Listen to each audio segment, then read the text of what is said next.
My name is Rebecca Miller, and I'm 35 years old. I never, in a million years, thought my own father would strike me across the face in front of 92 people at his own 65th birthday party.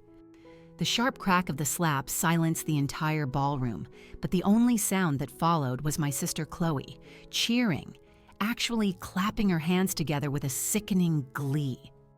Years of simmering family tension finally boiled over in that single brutal moment, leaving me utterly humiliated and shattered.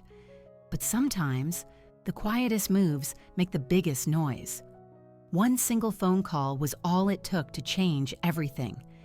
Before I get into my story, I'd love to know where you're watching from. Go ahead and hit the like button and subscribe if you've ever felt betrayed by the very people who were supposed to love you unconditionally. The wounds from family cut the deepest, but I'm here to tell you that healing is possible. From the outside, most people would say, my life is a success story.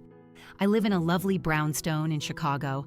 I have a great job as a senior data scientist at a leading tech firm, and I drive a luxury car I earned through years of hard work.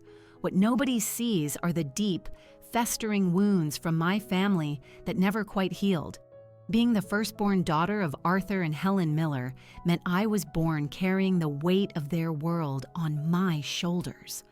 My father, Arthur, had built his logistics company from the ground up, working 16-hour days and demanding absolute perfection from everyone around him, especially his family.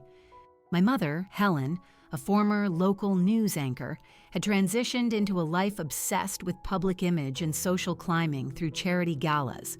For the first 8 years of my life, I was their show pony, the perfect daughter who excelled at everything from advanced math competitions to violin recitals. But everything shifted the day Chloe was born. Suddenly, I was no longer the star of the show. Chloe was the adorable baby with a cascade of blonde curls and wide blue eyes, while I'd inherited my father's more severe features and my grandmother's dark auburn hair. It felt like, almost overnight, I went from being their special girl to just the responsible one, the one who was always expected to know better.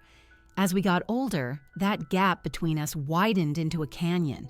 In our parents' eyes, Chloe could do no wrong. When she shattered the art sculpture I'd spent a month creating for the school exhibition, it was just a simple accident. When she borrowed my favorite designer jacket for a party and returned it smelling of smoke and with a massive wine stain, it was just what sisters do. They share. When she maxed out my first credit card in college and I was left to deal with the debt collectors, my parents just gave her a shopping spree to cheer her up. Despite all of this, I pushed myself to build my own life. I won scholarships, graduated with honors, and landed a job that gave me complete financial freedom. I met Daniel during my second year at the firm. He was a civil engineer with the kindest eyes I'd ever seen, and a gentle soul who saw value in me in ways my family never had. We got married 3 years later in a small, intimate ceremony that my parents, of course, criticized for being insufficiently grand. The greatest source of tension, however, erupted when Dan and I found out I had severe PCOS, a condition that made conceiving a child extremely difficult. After 2 heartbreaking miscarriages and countless invasive treatments, we began to accept that biological children might not be part of our story. My mother called it giving up. My father actually suggested that Dan should find a real woman who could give him heirs. And Chloe, always ready with a twist of the knife, started referring to me at family gatherings as the barren branch of the family tree. That was the final straw. We slowly, deliberately cut contact. It started with fewer phone calls, then brief, tense visits on major holidays, and finally, it dwindled down to just Christmas cards. Dan and I built our own version of family with a circle of close friends, fulfilling careers, and quiet talks about one day pursuing adoption when the time felt right. I truly thought I had made my peace with the chasm between my birth family and myself. And then, the invitation to my father's 65th birthday party arrived. It was a formal card, embossed in gold, and it came in an envelope addressed personally to me, not to Mr. and Mrs. Daniel Evans. Tucked inside was a handwritten note from my father. It would mean the world to have both my girls there. After nearly 8 years of almost complete silence, that tiny gesture lit a spark of hope I thought had been extinguished long ago. Maybe he was finally ready to make amends. Maybe turning 65 was making him reflect. Dan was scheduled to be in Zurich for a major project presentation during the party, but he, ever the optimist, encouraged me to go. "Maybe this is their version of an olive branch, Beck," he said. "What do you have to lose by giving it one more shot?" I spent weeks getting ready for this supposed reunion. I bought a stunning dress that made me feel powerful. I scoured vintage shops until I found the perfect gift, a rare, restored fountain pen from the 1940s, almost identical to one my grandfather had cherished, a pen my father had always talked about admiringly. I even rehearsed answers to the inevitable, uncomfortable questions about my childless marriage or my long absence. The night before the party, I called my old friend Laura, who still lived in my hometown and saw my parents from time to time at local events. "Be careful, Rebecca," she warned. "I've heard Chloe and Mark are having serious money problems. They moved back in with your parents last month." I brushed off her concern. Surely my father's personal note was genuine. People can change, right? Especially when they face their own mortality. I packed my overnight bag, a knot of anxiety tightening in my stomach, but I tried to push it down with hopeful anticipation. After all, what could possibly happen at a public party? With 92 guests watching, my father would never make a scene in front of his business partners and friends. As I made the 3-hour drive to my childhood home, a flood of memories washed over me. The elaborate treehouse my father built for me when I was 6. The kitchen where my mother taught me how to bake before she became too worried about her figure. The backyard where Chloe and I sometimes played together before a sense of competition soured our sisterhood. I wanted so desperately to believe that somewhere, buried under all the years of hurt and misunderstanding, we were still a family. That blood would, in the end, prove to be thicker than water. That the parents who once loved me so fiercely could find that love again. That my sister and I could finally find some common ground as adults that we never could as children. The elegant hotel where the party was being held came into view. I parked my car, checked my reflection one last time, and stepped out into the crisp evening air, clutching my carefully wrapped present and a heart full of fragile hope. The Drake Hotel ballroom was a vision, transformed into a space straight out of a high-end magazine. Glistening crystal chandeliers threw a warm, golden light over tables laden with extravagant floral centerpieces. A string quartet played softly in a corner. A massive banner proclaiming "Happy 65th Birthday, Arthur," hung above a long table covered in photographs from different stages of my father's life. I couldn't help but notice that any pictures featuring me were conspicuously absent. My mother was the first to spot me. Helen Miller still had the polished beauty of her news anchor days, though it was now meticulously maintained with expensive treatments and a rigid skincare regimen.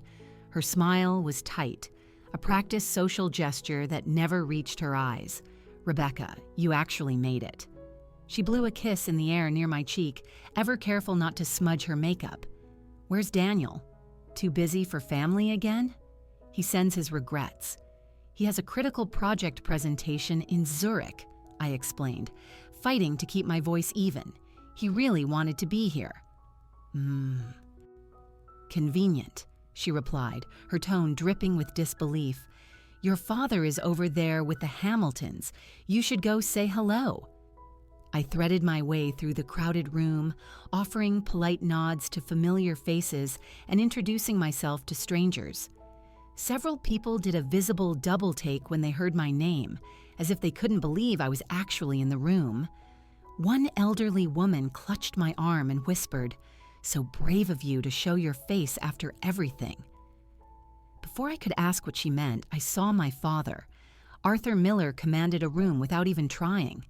At 65, his once dark hair was now a distinguished silver, but he stood tall and imposing in his bespoke suit, gesturing animatedly as he held a group of people captive with a story. When he saw me approaching, he paused mid-sentence. A flicker of something, annoyance, surprise, crossed his face before he smoothed it over with a polite, distant smile. "Rebecca, you made it." There was no hug, not even a warm touch on the arm, just a firm, businesslike handshake as if I were a new client. "Happy birthday, Dad. I wouldn't miss it," I said, handing him the gift I had wrapped so carefully. "This is for you." He took it with a nod but made no move to open it. "You can put it with the others," he said, gesturing toward a table already piled high with presents. "Chloe and Mark just arrived. You should go say hello to your sister." I turned just in time to see Chloe making her grand entrance on her husband Mark's arm. At 27, my sister had perfected the art of using her stunning looks to her advantage. Her blonde hair was a masterpiece of styling, and her designer dress was clearly brand new and very expensive. Mark, tall and handsome, but with a constant shadow of worry in his eyes, trailed slightly behind her. Chloe's smile froze for a split second when she saw me. She whispered something to Mark, then pasted on a dazzlingly bright expression and swept toward me. "My big sister finally decided to grace us with her presence," she announced, her voice loud enough for everyone nearby to turn and look. What a shock. "We all figured you were too busy with your important career and your perfect life to bother with family anymore." I forced a smile. "It's good to see you too, Chloe." "Mark, how are you?" Mark just looked uncomfortable. "Fine, thanks." "Good to see you, Rebecca." "So, where's Daniel?" Chloe asked, her eyes scanning the room dramatically. "Don't tell me he's working again. Or is there trouble in paradise?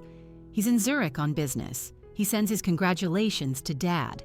Chloe raised a perfectly sculpted eyebrow. "Business. Right. That's what they all say." Before I could even think of a response, a cousin I hadn't seen in a decade came over. "Rebecca, I didn't expect to see you here. How's the child-free life treating you? Still no luck in that department, huh?" I felt a hot flush creep up my neck. "Dan and I are very happy with our life, thank you." "Oh, of course you are," the cousin replied with a sickeningly sympathetic tone. "Not everyone is meant to be a mother. Some women just don't have that nurturing instinct, right, Chloe?" Chloe smiled sweetly. "Some women prioritize other things, like Rebecca and her career. Though I always thought she'd make time for family eventually. I guess some people just aren't family-oriented." I excused myself to get a drink, needing a moment to breathe. At the bar, I ran into Laura, my childhood friend who had warned me about Chloe's finances. "You came," she said, giving me a real, warm hug. "How's it going so far?" "About as well as you'd expect," I admitted. "Did you know my sister and her husband moved in with my parents?" Laura nodded grimly. "Financial trouble, from what I hear. Mark lost his job about 6 months ago, and Chloe's online influencer thing is barely making rent. But that's not all." She lowered her voice. "Your father's company has been struggling too. There are rumors about bad investments and serious cash flow problems. And Chloe's been telling everyone that you abandoned the family when they needed you most." My stomach lurched. "That's not true. They never asked me for help. I didn't even know there were problems." "Well, that's not the story she's been spinning," Laura said. "According to Chloe, you refuse to share your wealth with your struggling family because you're bitter about your condition." Her words, not mine. I felt like I'd been punched in the gut. That's insane. If they needed help, they just had to ask. "There's more," Laura continued, her voice hesitant. "I've heard Chloe talking about your parents' will. She's been pushing them to change it, arguing that since you don't have children, you don't need an inheritance to pass down." A waiter announced that dinner was being served, cutting our conversation short. As I found my assigned seat, I noticed I'd been placed at a table in the back corner, far from the main family table where my parents, Chloe and Mark, sat with close friends and important business associates. My table companions were distant relatives who spent the entire first course peppering me with invasive questions. "Is it true you haven't spoken to your father in 8 years? Chloe says you refused to help when Mark lost his job, is that right? Your mother mentioned you can't have children. Have you looked into those new treatments? Each question was like a tiny paper cut. I answered as politely as I could, my eyes scanning the room, trying to make sense of the overwhelming hostility. I caught Mark looking at me several times with a troubled, unreadable expression. Whenever our eyes met, he would quickly look away. As the main course was served, I overheard someone at a nearby table say, "Arthur is planning some kind of big announcement tonight, something about the family legacy." I watched my father laughing with Chloe, his arm draped protectively around her shoulders, while my mother beamed at them. They looked like the perfect family, completely whole without me. The weight of my absence from those family photos on display suddenly crashed down on me. I wasn't just missing from the pictures, I had been deliberately erased. The dinner plates were cleared, and the gentle clinking of silverware was replaced by the sharp tap of a microphone. My father stood at the head table, champagne glass in hand, commanding the room's attention.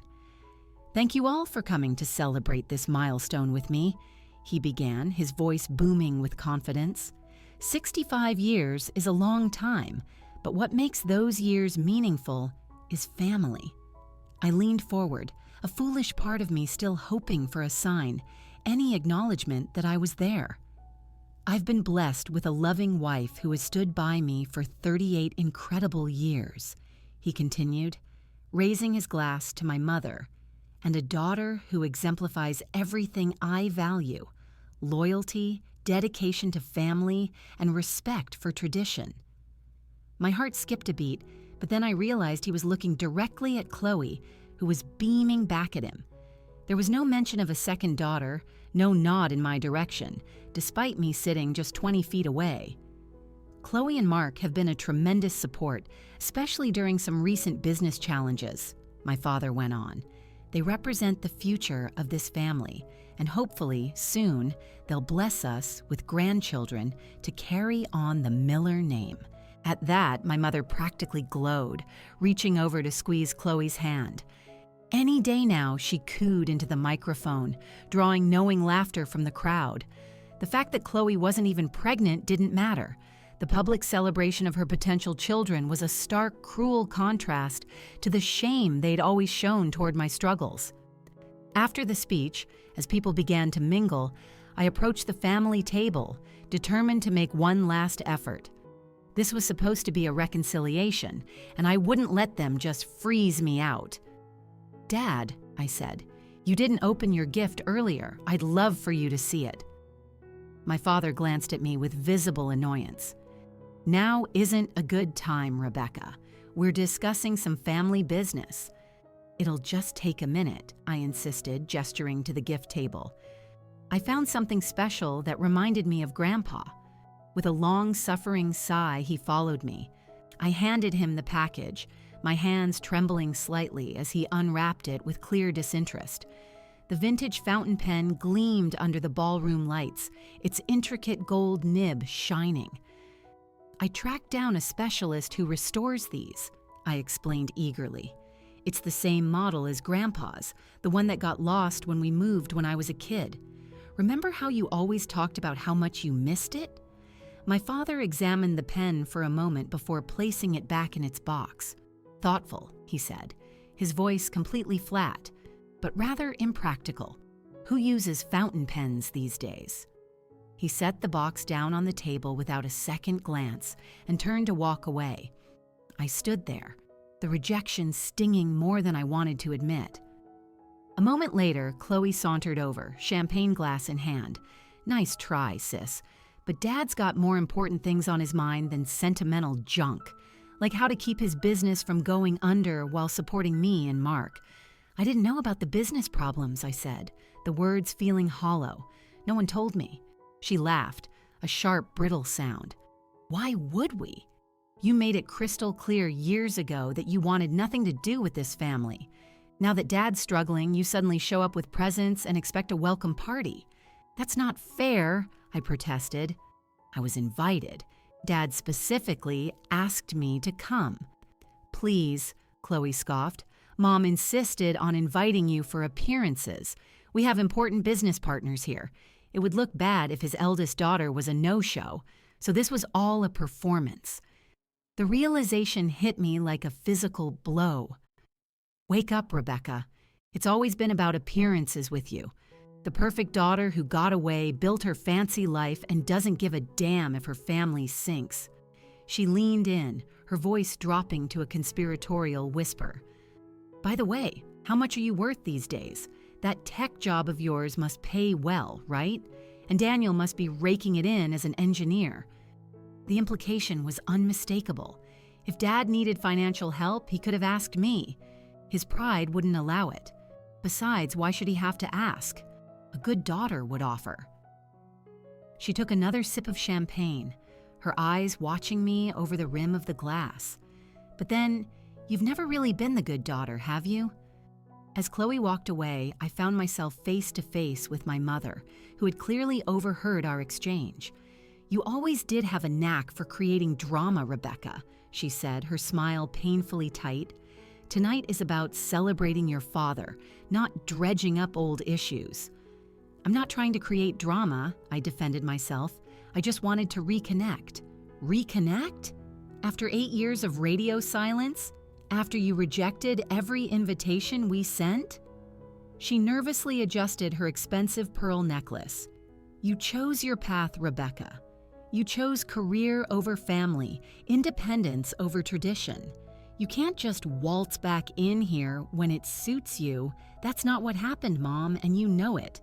What I know, she said, her voice hardening, is that your sister has been here, supporting your father through hell, while you've been off playing career woman in Chicago. Chloe understands family duty. She's put her own needs aside to help preserve the Miller legacy. Before I could answer, an old family friend, George Peterson, who had co-founded the company with my father, approached. Rebecca, wonderful to see you after all this time. Your father must be thrilled to have both his daughters here tonight. My mother's expression tightened. If you'll excuse us, George, I need to speak with the caterer about the cake. As she scurried away, George gave me a sympathetic look. Tensions are running high tonight, I see. Your father has been under a tremendous amount of pressure. So I'm starting to gather, I replied, though this is the first I'm hearing about any of it. He looked genuinely surprised. Really? I assumed you knew. The business has been struggling for a couple of years. There was that failed expansion into Mexico, then the lawsuit from the Henderson development. Arthur had to take out a second mortgage on the house just to make payroll last quarter. The information hit me like a ton of bricks. The family home had been my grandmother's, passed down to my father with the explicit understanding it would stay in the family for generations. The thought of it being leveraged against business debts was horrifying. I had no idea it was that serious. Between us, George continued, lowering his voice, I've heard Chloe has been pushing him to sell the house outright. She and that husband of hers have their eye on some new condo downtown. More modern, less upkeep, and it would free up capital for Arthur to try and turn the business around. Sell my grandmother's house? The very idea felt like a desecration. That house was our heritage. It was the one place I'd always associated with permanence, even after my relationship with my parents fell apart. As the evening wore on, I noticed Mark in a deep, serious conversation with several of my father's business associates. Unlike Chloe, who was flitting between groups playing the charming hostess, Mark seemed laser-focused. At one point, I saw him showing something on his phone to my father's banker, both of them nodding with grave expressions. Laura found me again near the dessert table. Don't look now, she murmured, but your family is having some kind of huddle by the gift table. They keep looking over at you. I glanced over. My father, mother, Chloe, and Mark were in a tense, hushed discussion. And just as Laura said, they kept shooting glances in my direction, their expressions ranging from my father's irritation to Chloe's barely concealed triumph. I think I'm about to find out what tonight is really all about, I said, a sense of dread settling over me. The moment came with the ceremonial cutting of the birthday cake. My father stood before a three-tiered monstrosity decorated with fondant trucks and logistics company logos. The guests gathered around, phones raised. I hung back at the edge of the crowd, unsure of my place. After the photos and the song, my father cleared his throat, tapping his champagne glass. The room fell silent. "Before we enjoy this magnificent cake," he announced, "I'd like to share some news with all of you, my closest friends and family." He paused, his gaze sweeping the room, but deliberately skipping over the corner where I stood. As some of you know, recent years have brought challenges. But challenges bring clarity, a chance to understand what truly matters. My mother moved to stand beside him, followed by Chloe and Mark, forming a perfect family unit that pointedly excluded me. Tonight, as I celebrate 65 years, I'm thinking about legacy, about what we leave behind for those who matter most. He put his arm around Chloe's shoulders. "I'm pleased to announce that I've made some important decisions about the future of the Miller family and its assets." A hush fell over the room. I felt my pulse quicken, Laura's warnings ringing in my ears. "I've updated my will," my father continued, his voice clear and strong. "The family home and the majority of my assets will pass to Chloe and Mark upon my death, or sooner if circumstances require." Gasps and murmurs spread through the crowd. Several people turned to stare at me, their faces a mixture of shock, pity, and morbid curiosity. "This decision reflects where the true future of this family lies," my father added. "Chloe and Mark have stood by us. They understand family, loyalty, and support, and God willing, they will soon bring the next generation of Millers into this world." The implication was a dagger to the heart. My childlessness made me unworthy. I felt a wave of heat wash over my face, a battle of humiliation and rage. "Dad," I said, my voice somehow steady, "could we please discuss this in private?" All eyes swiveled to me. My father's expression hardened into a mask of stone. "There is nothing to discuss, Rebecca. The decision is made. I think there is," I insisted, moving forward. "Grandma Margaret's house was meant to stay in the family. She was very clear about that." "And it will stay in the family," he shot back, "with Chloe, who actually values family tradition. This isn't about tradition," I said, my voice rising. "This is about money. You're leveraging the house as a financial asset, which is against everything Grandma wanted." A dangerous flush crept up my father's neck. "How dare you question my decisions about my own property? It's not just your property," I countered. "Grandma left specific instructions. It was meant to pass down, not be sold off at your convenience." "Enough!" His voice boomed. "You lost any right to an opinion on family matters when you chose to abandon us, when you prioritized your career, when you failed in the most basic duty of continuing the family line." The shocked silence was absolute. I stood frozen, the cruelty of his words stealing my breath. "That's unfair," I finally managed. "My medical condition isn't a choice or a failure." "Your condition is an excuse," my mother interjected. "There are options. You simply didn't try hard enough because children would interfere with your precious career." "I had 2 miscarriages," I whispered. "We tried everything." "Not everything," Chloe chimed in with a smirk. "Some women are just meant to nurture families. Others, well, nature has a way of weeding out the weak links." The casual brutality of her comment stunned me. "Is that what this is about? You think I don't deserve an inheritance because I can't have children?" "This is about who's committed to this family," my father retorted. "Who will carry on the Miller name?" "I am a Miller," I insisted, stepping closer. "Just because I don't live my life by your rules doesn't make me any less your daughter." What happened next was a blur. My father's face twisted with pure rage. His hand shot out, and the sharp crack of his palm connecting with my cheek echoed through the stunned ballroom. The force of the slap sent me stumbling backward, my hand flying to my burning face. 92 people watched my father strike me. And then, the worst part. Chloe burst into applause, actually clapping. "That's right, Dad. Put her in her place." She then turned to the horrified crowd. The house is for family. What would she even do with it? Who would she pass it on to? Her cats? My mother's high, brittle laughter joined Chloe's, cutting through the silence. You're just a genetic dead end, darling, she added, the venom in her voice undeniable. At least Chloe understands her duty. I stood there, hand pressed to my cheek, the room spinning. This hadn't been a spontaneous outburst. This was a calculated public execution, designed to justify my disinheritance to their entire social circle. Through the haze, I saw Mark shift uncomfortably, his eyes fixed on the floor. A few guests were already heading for the exits. Arthur, that was completely uncalled for, said George Peterson, moving to my side. Violence is never the answer. Stay out of this, George, my father snapped. This is a family matter you chose to make public, George countered.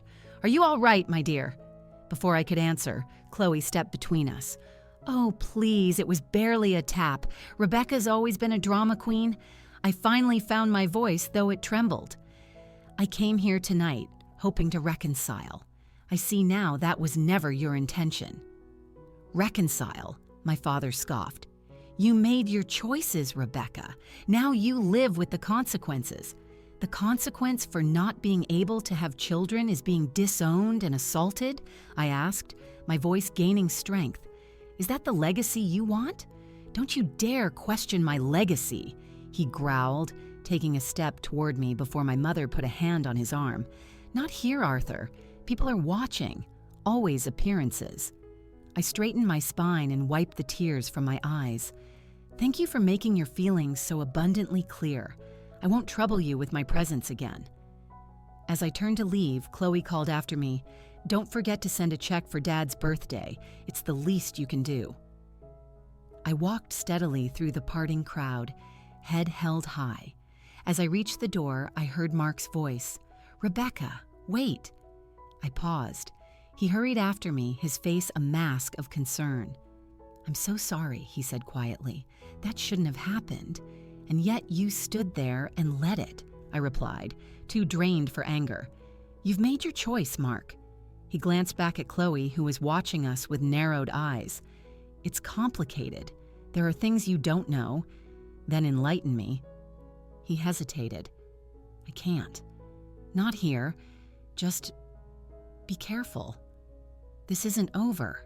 With that cryptic warning, he returned to my sister's side, leaving me to walk out into the cold night, my cheeks still burning and my heart shattered. The drive back to my hotel was a blur, my hands trembling on the wheel. By the time I was in the safety of my room, the shock had given way to a strange, cold clarity. I sat on the bed and pulled out my phone. It was past midnight in Chicago, which meant it was dawn in Zurich. Dan would be up. He answered on the second ring. Beck? How did it go? His warm, concerned voice was a lifeline. Not well, I managed, my voice breaking. It was a complete disaster. I told him everything from the cold reception to the public announcement and the slap. I could hear his breathing change, becoming controlled and tight, the way it did when he was furious. He hit you, he said finally, his voice dangerously quiet. In front of everyone? Yes. And Chloe cheered, Dan. She clapped. That's assault. We could press charges. The engineer in him was gone. The protective husband was here. I don't want to press charges, I sighed. I want to understand why they're so desperate to cut me out completely. Dan was silent for a moment. This isn't just about old resentments, Beck. There's something else going on here. The house, the will, Mark's warning. It points to something bigger. His words sparked a memory. Wait. Years ago, before we got married, I was helping Dad with the business bookkeeping, and I found some discrepancies. Transfers to accounts I didn't recognize, signatures on documents that didn't look right. I even found a document with what looked like my signature on it, but I knew I'd never signed it. I paused, the memory solidifying. When I asked him about it, he got furious, said I was being paranoid and that I should trust him to handle his own business. Rebecca, Dan said slowly, that sounds a lot like forgery. If he used your name or signature without your permission, you think he might have been using my identity for his business dealings? The thought was both sickening and sadly, believable. It's possible. And if those dealings were shady, it would explain their desperation to push you away. It would also explain the focus on the house. If the business is failing, that property might be their last major asset. But the house was my grandmother's, I said, a headache building behind my eyes. Her will was specific. Beck, do you have a copy of your grandmother's will? No, Dad's lawyer handled everything after she died. I was only 22. I trusted him. We need to see that will, Dan said decisively. If your grandmother's wishes were as clear as you remember, there may be legal protections he can't just ignore. A plan began to form. I need to make some calls. Starting with Laura, she might have a contact at the county clerk's office, and I should talk to George Peterson, Dad's old partner who stood up for me. Good. And Beck, don't confront them again alone. This has crossed a line. It's not just hurt feelings anymore. This is potentially fraud. After we hung up, I lay back, my mind racing. The humiliation still stung, but a new suspicion was taking its place. I called Laura, who immediately agreed to help. I need to see my grandmother's will, I told her, and I need to know if there have been any recent liens or property transactions involving the family home. My third call was to George Peterson. He had given me his card years ago, telling me to call if I ever needed anything. He answered on the fourth ring, his voice gruff with sleep. George Peterson. Mr. Peterson, it's Rebecca Miller, Arthur's daughter. I'm so sorry to call this late. Rebecca, are you all right? That was a hell of a scene tonight. I'm fine, but I need to ask you some questions about my father's business, specifically from about 10 years ago. There was a long pause. You'd better come by my house tomorrow morning, 7:30. Some things shouldn't be discussed over the phone. I barely slept. Instead, I used my data science skills to dig into public records about Miller Logistics. The company had been declining for years, with several projects ending in costly litigation. There were questionable loans and property deals that made no financial sense. By morning, I had a clearer, more disturbing picture. I dressed in a professional suit, my armor for the battle ahead, and drove to George Peterson's impressive lakeside home. He greeted me with a grim look. I've been waiting for this conversation for years, he said as we sat in his office. Your father crossed a line last night that can't be uncrossed. What can you tell me about his business practices, especially anything involving my name? George sighed heavily. I suspected as much. About 8 years ago, right around the time you and your father had your big falling out, I found irregularities. He had created a subsidiary company to secure loans and bypass regulations. The paperwork listed you as a partner and co-signer. My blood ran cold. I never signed anything. I didn't think you had. When I confronted Arthur, he claimed you'd agreed to it before your estrangement. The timing was off. That's when I dissolved our partnership. I couldn't be associated with what looked like blatant fraud. Do you have copies of any of those documents? My heart was pounding. George nodded, moving to a filing cabinet. I kept everything. Call it insurance. He handed me a thick folder. It's all here. Loan applications, incorporation papers, tax filings, all with your forged signature. I opened the folder. There it was, page after page, a passable imitation of my signature, authorizing millions in loans and establishing joint liability for companies I'd never heard of. If these companies defaulted, I could be held personally liable for a fortune. The pieces were falling into place. My father's business was failing. He had committed fraud using my identity. Now, with creditors closing in, he and Chloe were trying to ensure the family's main asset, the house, couldn't be touched by legally cutting me out of the picture. I need to see my grandmother's will, I said, more to myself than to George. She was very clear, George confirmed. Margaret was my friend, too. She put the house in a trust to pass to her grandchildren equally. It was to remain in the family for at least 3 generations. Arthur was only the trustee, not the outright owner. This changed everything. My father had no legal right to sell the house or give it to Chloe. As a grandchild, I had a legal claim that his new will couldn't erase. I spent the rest of the day building my case. Laura's cousin at the county office provided a copy of the original will, confirming everything George had said. I hired a private investigator who confirmed just how dire my father's financial situation was. With Dan's help, I consulted a local attorney, a Mr. Davies, who specialized in estate law and fraud. We prepared the documents to protect my interests and address the identity theft. That evening, I made one final call to Mark. He reluctantly agreed to meet me at a coffee shop the next morning. "I can't promise I'll tell you anything," he warned. "My loyalty is to Chloe." "I understand," I replied. "But I think you should know what you're being loyal to before you make your final decision." With my case built, I returned to my hotel and slept soundly. The public humiliation still hurt, but now I wasn't fighting for a place in a toxic family. I was fighting for justice and for my grandmother's legacy. A week after that disastrous party, I returned to my childhood home. This time, I wasn't alone. Dan had flown back from Zurich. Laura was with us for support, and we were flanked by George Peterson and my attorney, Mr. Davies. We had called ahead, informing my parents we were coming to discuss an urgent family matter, giving them no room to refuse. As our small convoy pulled into the driveway, I felt a strange sense of calm. My mother opened the door, her face a mask of annoyance. "Rebecca, what is the meaning of this? Who are all these people? They're with me, Mom. We need to talk. All of us." We gathered in the formal living room.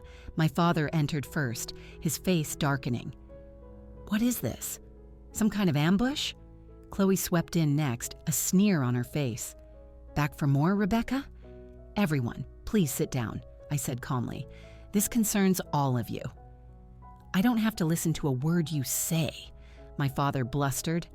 "Actually, Arthur, you do," George interjected, "unless you prefer this discussion happen in a courtroom." That got their attention. They sat. Dan stood behind my chair, a solid, reassuring presence. "Let me introduce Brian Davies," I began. "He specializes in estate fraud and identity theft.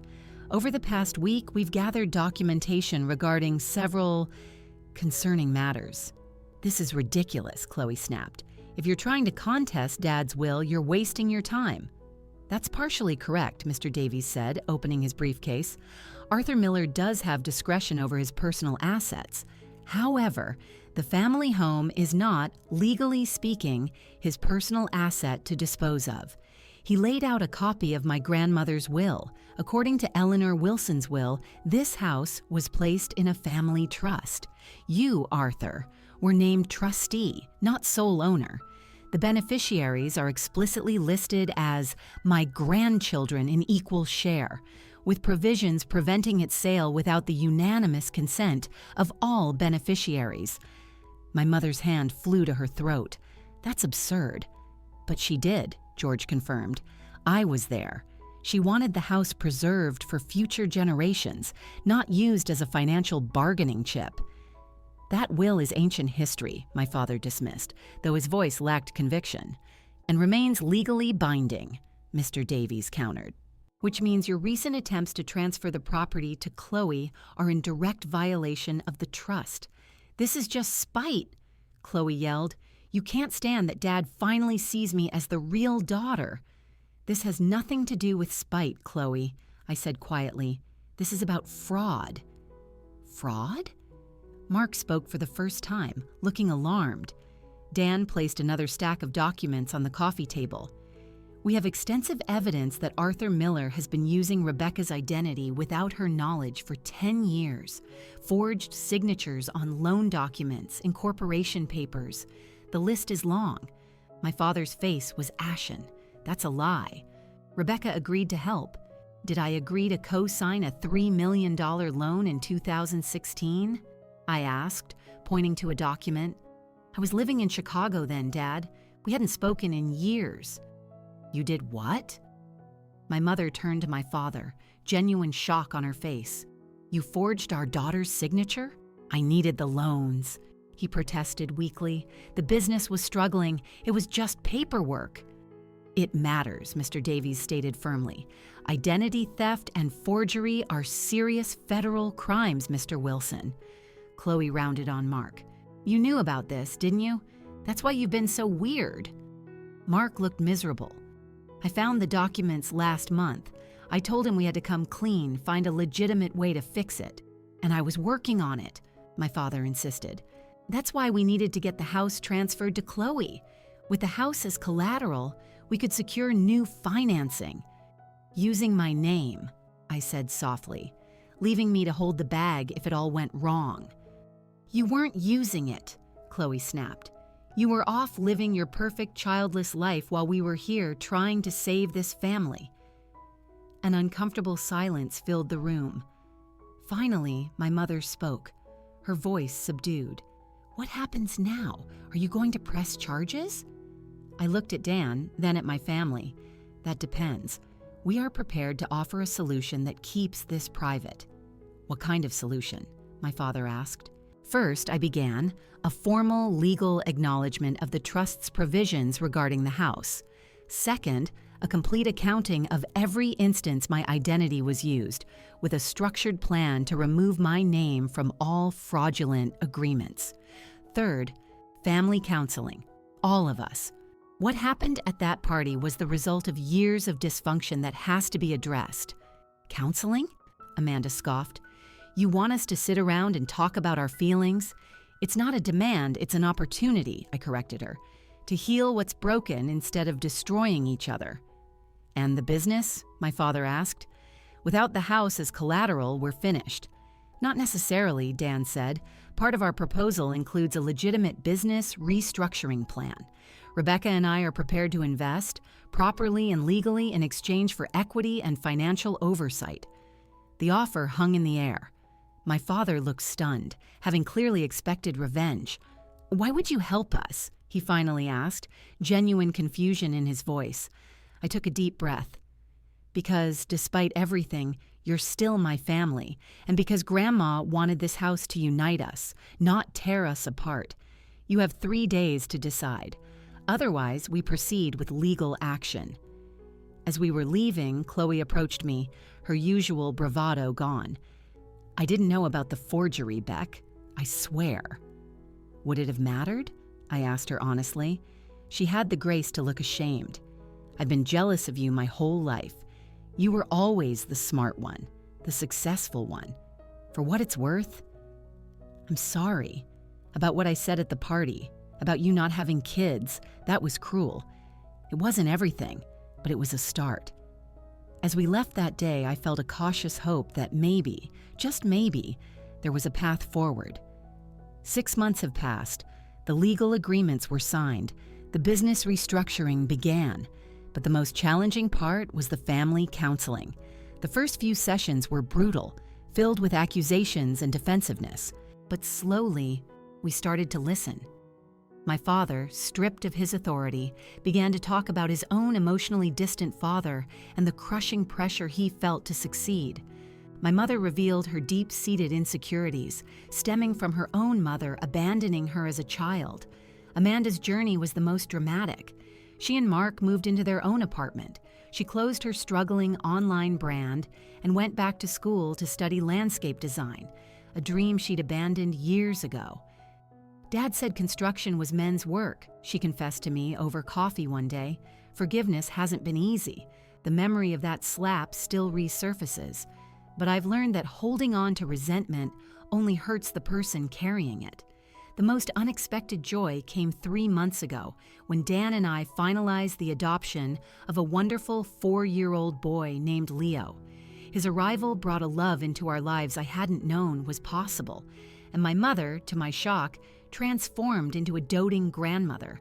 I was so wrong about what makes a family, she told me, tears in her eyes, as we watched Leo play in the garden of the family home. Today, we're all gathered at that same house, not for a party, but for a simple Sunday lunch. The atmosphere is a world away from that awful night. My father is teaching Leo how to play chess. My mother and Chloe are laughing in the kitchen. Dan and Mark are talking about Mark's new small business. As I watch them, I reflect on what I've learned. Standing up for yourself isn't about revenge, it's about establishing truth. Forgiveness doesn't mean forgetting. It means releasing the burden of anger. And most importantly, family isn't defined by blood, but by respect, support, and the willingness to see each other as flawed but worthy of love. My father approaches me, with Leo holding his hand.